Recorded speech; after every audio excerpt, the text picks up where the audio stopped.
I got my first vaccine while my husband and I were still trying to get pregnant. That was a decision that we made because we knew that pregnancy caused higher risk. And because we knew we were planning a pregnancy, we wanted to get out in front of that. So I got my vaccine in January prior to getting pregnant, my first dose, and then my second one.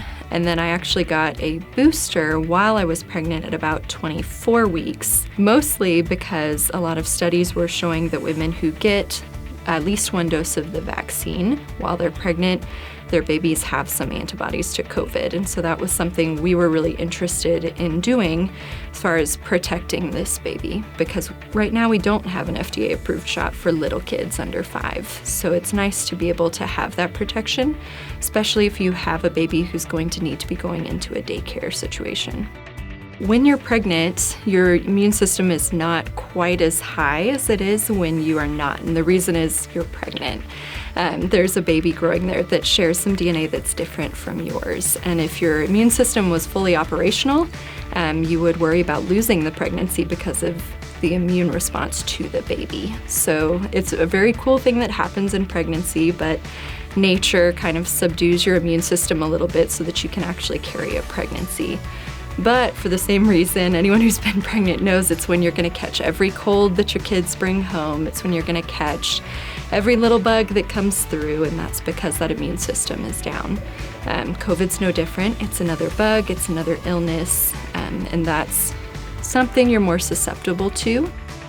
We know that these vaccines don't significantly raise the risk for adverse outcomes in pregnancy. Things like miscarriage or birth defects are not higher in these populations of vaccinated versus unvaccinated women. And we give vaccines in pregnancy routinely. We recommend the flu shot, we recommend Tdap. These are things that we do because we know that they can protect babies and protect moms, and this is very similar.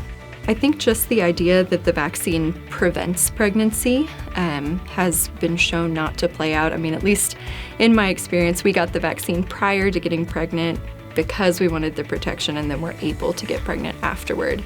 There are no studies showing that this vaccine impacts your fertility or your ability to get pregnant. So I think if that's what's holding you back from getting it, you should be aware that it doesn't actually change the chance that you'll be able to conceive. It's a personal decision. Everyone has to make it. You need to come to that decision and feel confident with it. For us, it's something that allowed us to have a lot of peace of mind, knowing that we had a layer of protection against COVID, that things we couldn't control and things we didn't understand yet, we were already getting a head start on being prepared for. And now we just know a lot more. We're a year into this.